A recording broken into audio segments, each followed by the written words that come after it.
radio's up, Mike's ready to rock you. Well. The Eagles are going to the playoffs. Welcome on into the Mike Missanelli Show here on 97.5 The Fanatic. No Mike and the crew today. I'm Hunter Brody. I have you until 6:45, so a little bit of overtime. And that's okay, because I want to talk about this team forever right now. I'm excited. I'm pumped up, as we should be. Tom Alford is producing today's show with me. I'm excited to hang out with you, Tom, and to hang out with everybody out there listening. This is tremendous. Based off of the circumstances that the Eagles were handed before the season began, I'm pumped up, and you should be. None of this they're going to lose anyway. None of this they need to tank for a draft pick. I'm not here for that today. Let's just appreciate what they are doing right now, which is you have a first-time head coach who's never been on the sidelines calling plays like this before. And granted, it was awful early on and at times malpractice. But as he settled in, he threw away the game plan, which not a lot of coaches will do. They will be stubborn, and they will sit on that, and they will continue to force it nonstop week in and week out. He didn't do that. Crumbled it up. Let's get to what makes this team strong, and that is the offensive line, the running game, Jalen Hurts' ability to utilize his legs. So the fact that he was able to look himself in the mirror and say, this isn't working. And the early press conferences were what they were. But one message that he continued to stress was, we are going to coach to the strengths of this team. Now, as weeks went on, I didn't see that actually happening until I did. And now I have to admire that he had a goal, and as a head coach, he accomplished his goal by doing so. So the fact that not just him, but you have a young core in general on those sidelines, quarterback, coach, you name it. So I'm thrilled from that angle. You have cap space issues. Carson Wentz, the debacle. You're moving everybody, you're moving him, and you're upsetting everybody because you're moving on from the quarterback that we thought was going to be here for 5-10 years, which is something I want to move forward with in today's show, which is, I think as a city, as a fan base, we are so obsessed with, we need to find that guy that's going to be here forever. Let's just take a deep breath and realize that Jalen Hurts is progressing as the weeks move forward. Did he have a stinker against the Giants when he threw some interceptions? No doubt. There were some bad games ugly where he had to read the defenses nonstop, and they were putting him in positions to throw 40 times, and it got ugly. But once they changed their identity and they changed the brand of what they were going to be this season, you know what we saw? We saw a Jalen Hurts that looked better and more comfortable in the pocket. He was studying the field and making good throws. This is Jalen Hurts' first year starting. All right, it is. Last year, the 4 games at the end, with Jay Jaw? I don't count that. With Travis Fulgham and the debacle of the head coach being fired in the offensive line. It's not fair to fully look at that and say, yep, that's what it is. No, this year, the OTAs too with COVID, this year was the first year that we were able to really assess what he's done. And he's a baller. That's what he is. He's a full-on gamer. And he might have problems with the arm talent as a whole. But when I watched yesterday, and it's not like the stats were sexy and popped right off the stat sheet, if you will, 44 rushing yards, 214 passing yards in that department. But you saw he was cool. He was calm. He was reading the field. And when he did have to extend plays, roll to the right and hit Dallas Goedert a couple times, that throw to Greg Ward on 3rd and long, which was magnificent.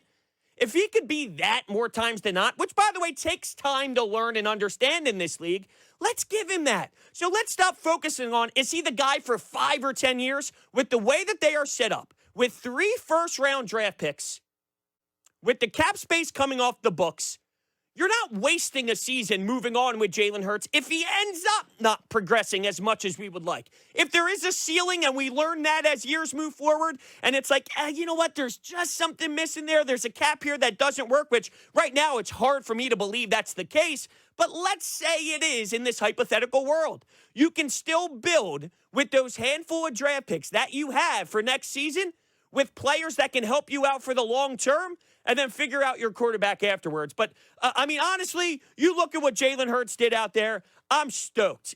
Awesome win yesterday. It started out with the sloppiness, as it always does, with them coming out slow. And this team's not perfect. We know that. There's a reason why they're not a 13-win team or a 14-win team. They're a 9-win team right now with a chance to win double digits, which is amazing.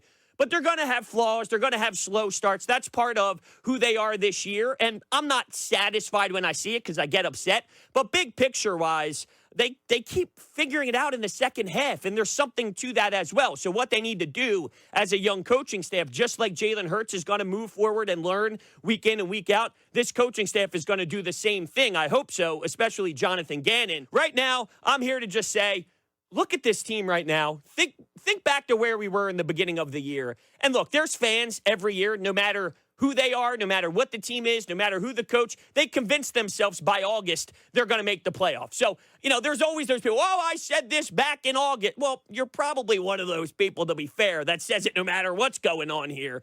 I didn't see it happening. I did not see them making the playoffs. I saw them as a 6-win football team.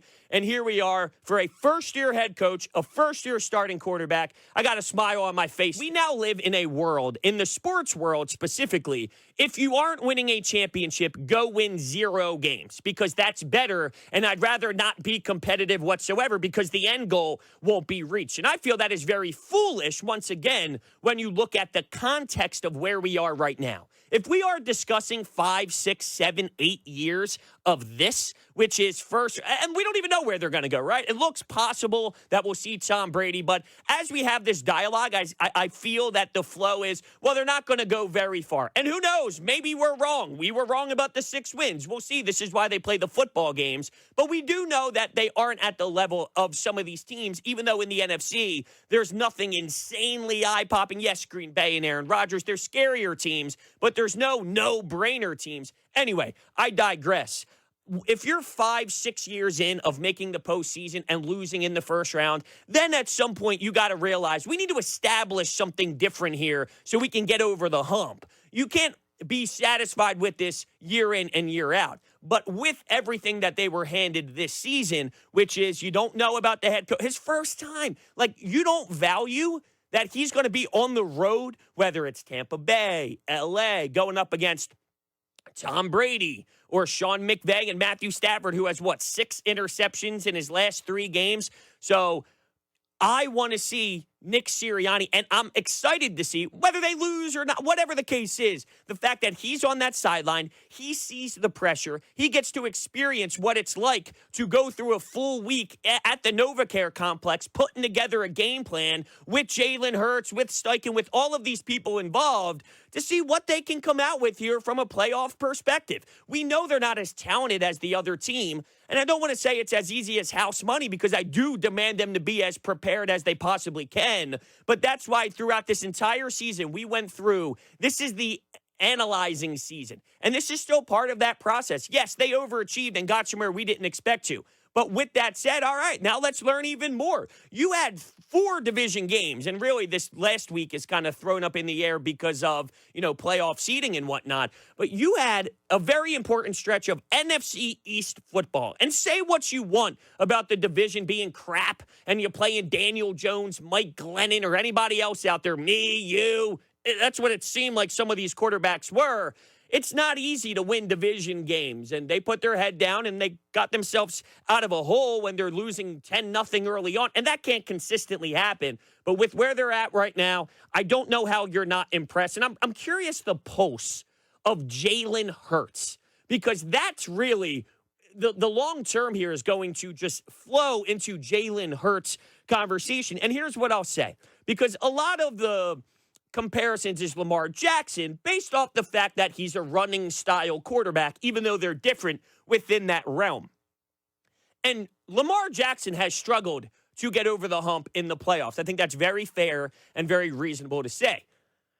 There's been a lot of players who are gunslingers that have struggled in the postseason as well. So just to be clear here, I expect a young quarterback, no matter if you're a running style or a gunslinger, to have some issues in the postseason because it's that difficult, because it's that hard, because it's a different level. The level of intensity is that much more when you hit the postseason. We talk about Aaron Rodgers, right? We need to find our next Aaron Rodgers. Aaron Rodgers has 1 Super Bowl. We need to find the next Drew Brees. Drew Brees has one Super Bowl. Josh Allen is the example of the gunslinger that we have seen struggle in the postseason. So don't sit and wait if you're a Jalen Hurts hater out there to see one game in the playoffs if it's not as smooth as maybe we would like it, and then start crashing down on him as if because of some mistakes that he makes or some bad throws, this and that. I think he's clearly shown enough to tell this fan base that I deserve another year. I'm here, and I'm willing to commit myself to this craft and just watch me grow.